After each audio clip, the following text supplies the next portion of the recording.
Hi everyone, welcome back to our channel వంటింటి కథ. ఈరోజు మన రెసిపీ వచ్చేసి సండే స్పెషల్ మటన్ గోంగూర.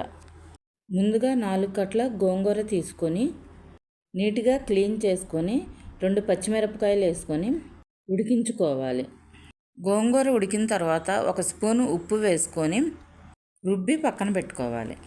ఇప్పుడు మటన్ కుక్ చేసుకోవడానికి స్టవ్ వెలిగించుకొని కళాయి పెట్టుకొని కొద్దిగా ఆయిల్ వేసుకోవాలి. ఆయిల్ హీట్ అయిన తర్వాత 2 ఉల్లిపాయలని 2 పచ్చిమిరపకాయలు సన్నగా కట్ చేసుకుని వేసుకోవాలి. ఉల్లిపాయలు పచ్చిమిరపకాయలు గోల్డెన్ బ్రౌన్ కలర్ వచ్చిన తర్వాత 1 స్పూన్ అల్లం వెల్లుల్లిపాయ పేస్ట్ వేసుకొని పచ్చివాసన పోయే వరకు వేయించుకోవాలి.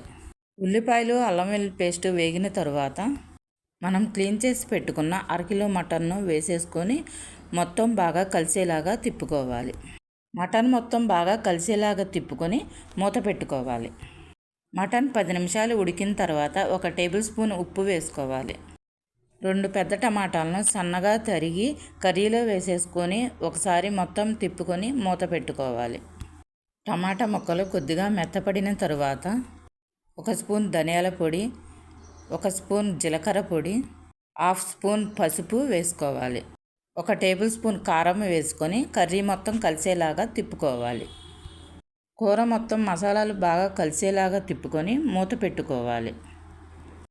2 నిమిషాల తర్వాత మూత తీసుకొని కర్రీ మొత్తానికి మసాలాలు బాగా పట్టిన తర్వాత 1 గ్లాసు వాటర్ పోసుకోవాలి. కర్రీ ఉడికి దగ్గర పడిన తర్వాత మనం ముందుగా ఉడికించి పెట్టుకున్న గోంగూరని వేసేసుకొని మటను గోంగూర మొత్తం బాగా కలిసేలాగా తిప్పుకోవాలి. 5 నిమిషాలు మూత పెట్టి ఉడికించుకున్న తర్వాత గోంగూర మొత్తం మటన్లో కలిసిపోయి బాగా ఉడికిన తరువాత కొద్దిగా కరివేపాకు, పుదీనా, కొత్తిమీర చల్లుకొని స్టవ్ ఆఫ్ చేసుకోవాలి. అంతే, Sunday special mutton gongura ready. If you like this video, please do like, share and subscribe to వంటింటి కథ.